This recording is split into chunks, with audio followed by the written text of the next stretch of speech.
On this episode of the Globe Sports Corner, we hear about Goshen College bowling and their hot start to their new season. And we sit down with head coach of the cross-country team, Rustin Nyce, to talk about the team's continued success. All that and more on this episode of the Globe Sports Corner.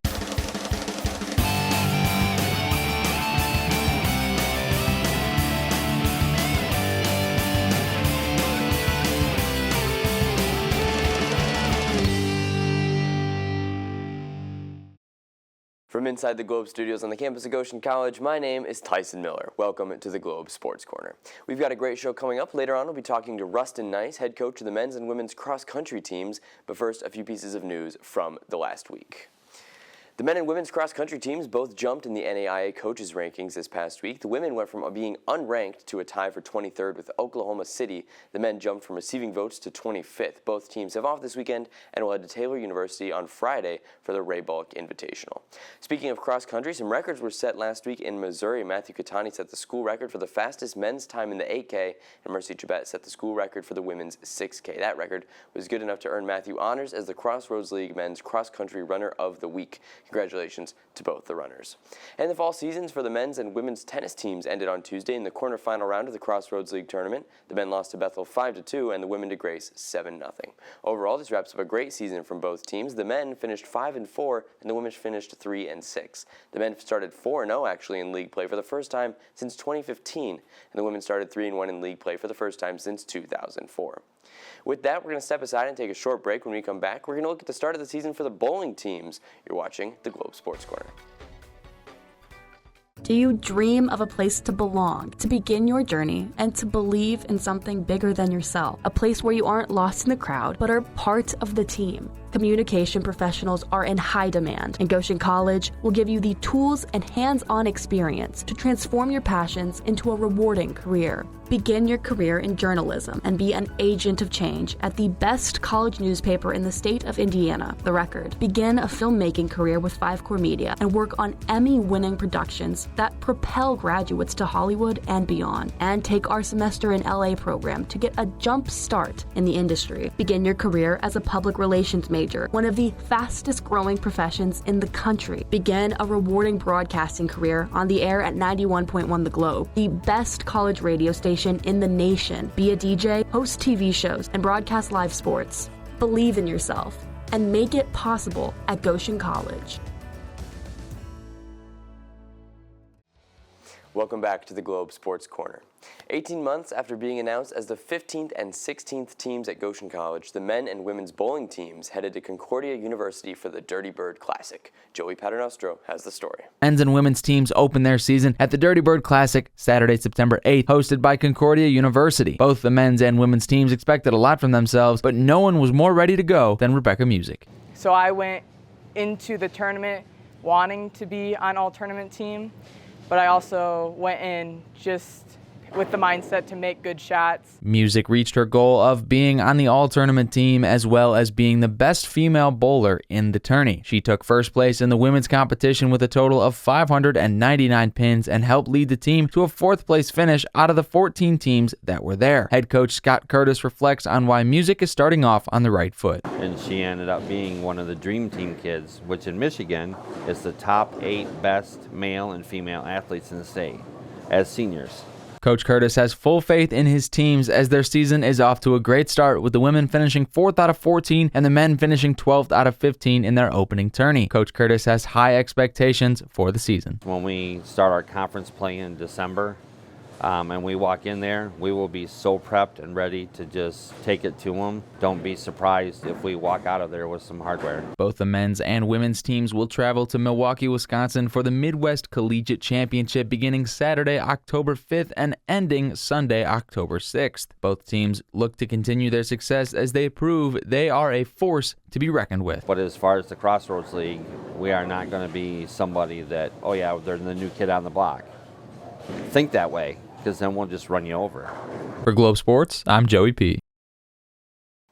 You just love to see a team have immediate success. I know that everyone on campus is very excited for the teams to continue their season and is looking forward to their home match in February. Coming up, it's another year of the same story for the cross-country team. We're talking to head coach Rustin Nyce about the team's continued success. That's coming up on the Globe Sports Corner.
Globe Sports Corner. Joining me in the studio is cross-country head coach Rustin Nyce. Rustin, welcome back to the studio, and thanks for taking the time to talk to me today. Yeah, thanks for having me here. I want to start by talking about Lisa Voiles, your assistant coach for the cross-country teams. She, at the beginning of August, was named the associate head coach of the track and field team. She's a part of 4 national titles at Indiana Tech. She holds 10 track and field school records, a total 13-time All-American. Tell me, what does she bring to the team? How does the team benefit from having somebody with that kind of background on the coaching staff? She brings a lot of credibility, right? And a lot of experience at the national level, which is something that we have, but we haven't ever stood on top of the podium. And so she brings that to it, but she has a degree in exercise science. So we used to call it the extras, but now the parts of training that we have, like the strength part of it, the lifting, the core, the plyometric drills, and just her ability to bring that to our training has benefited our program quite a bit. So that's where we've noticed the most impact, but also in recruiting too. When somebody with those credentials goes out there to recruit, it signals something different with the program. So that's been helpful too. A lot of success out of the cross-country teams in the past several weeks. It's building on a history and culture of success that's been over the past couple years. Does the pressure of, living up to this standard that's set every year get to the team at all? Is there any talk about we have to do the same as we did last year, do as good as we did last year?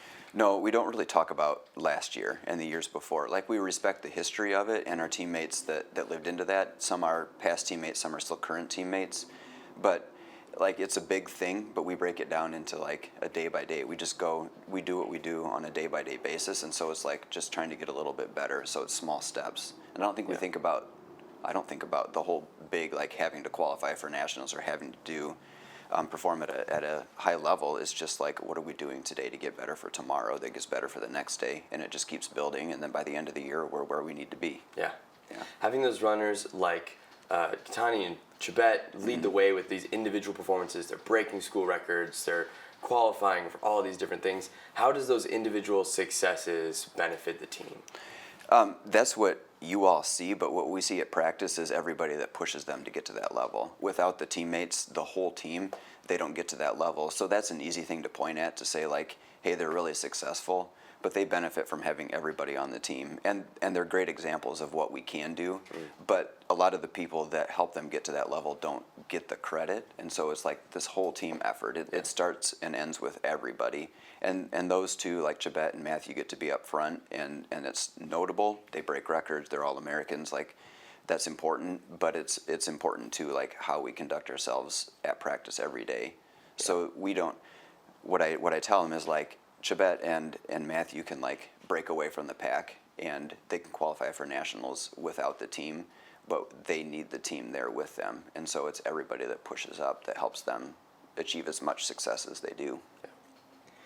Lastly, let's kind of step away from the cross-country team for a second, talk about the athletic department at large. We covered this when it happened, but Erica Albertine's stepping down as athletic director. Chad Coleman's been named the interim athletic director. And you're someone, too, specifically among the coaching staff who's uniquely positioned, kind of working in that department a little bit as well. Mm-hmm. Over the past couple weeks, as there's been this time of transition, how have you seen the athletic department handle it? What's the vibe inside the athletic department these days? Mm-hmm. The vibe is fine. I don't know that we really. We were surprised, a little bit taken aback, but it's we're in season, and so it's business as usual. Chad's done a good job at just kind of settling everything, and we trust him, and that's been helpful. But we also have good administrators across campus that are watching out for athletics too. So while we're in this transitional period, I think there's a good plan for us moving forward, and I know that, I'll speak for myself, I feel confident in what we're doing. As a department and as a school, and so I haven't been concerned about anything, so I'm just kind of focused on the team and the program and doing what we need to do, and the department seems to be handling itself well. Awesome. Thank you so much for taking the time to talk to me today, and good luck the rest of the way. Thank you. When we come back, we're going to take a short break. We'll come back, look at the Everence Financial Student Athlete of the Week, and we'll get the rundown on upcoming sports for the next week of the Maple Leaf Minute. That's coming up on the Globe Sports Corner. Goshen College. Everyone's at home here. Students from around the world and down the street find inspiration and lifelong friends in our unique, supportive community, right here in northern Indiana. Cutting-edge academics, real-world learning, and small, personalized classes make the difference, all surrounded by world-class culture and championship sports. Most importantly, it all leads to a record of amazing outcomes in diverse fields of study. From pre-med to social work, broadcasting to accounting, schedule your campus visit today at goshen.edu/visit. Welcome back to the Globe Sports Corner. Let's take a look at the Everence Financial Student Athlete of the Week. This week, that honor goes to Mercy Chabet, a senior on the women's cross-country team. Mercy beat her own 6K school record from last year by 10 seconds at the Gans Creek Classic. In the third kilometer of the race, Mercy picked off more than 20 runners, moving from 64th to 40th place. In the end, she finished in 30th. Congratulations, Mercy. With the last week in GC Athletics taken care of, it's time to look ahead at the week ahead for our fall student athletes with the Maple Leaf Minute. Stepping out from behind the desk and in front of the lockers is Colin Eccles. Colin, what's on the docket for the upcoming week? Well, Tyson, we have a little bit of a lighter schedule with athletics next week, but still a good bit of action, so let's dive right in. We start at the lanes with men's and women's bowling looking to carry their success into their second competition of the year at the Midwest Collegiate Championship in Milwaukee, Wisconsin. Now, this is a two-day event. The men will start on Saturday, October 5th at 8:45 a.m., with the women starting shortly after at 9:15. Then Sunday the 6th, first roll is at 8 for the men and 8:30 for the women. Let's head to the pitch with soccer. Women's soccer will get the spotlight as they face the number 17 Indiana Wesleyan Wildcats at home for the Alumni Weekend match. First kick is scheduled for 2 p.m. at the Goshen Soccer Complex, and we will have full live coverage of the game on 91.1 The Globe. Men's soccer takes a trip to Marion, Indiana to play the number 5 ranked IWU. That match starts at 6:30. Both teams start a bye week next week. Women's volleyball is next on the docket. The team gets a break this weekend, but they continue their Crossroads League schedule on Wednesday, October 9th, with a homestand against the Taylor Trojans. First serve inside the Ruth Gundon will be at 7 p.m.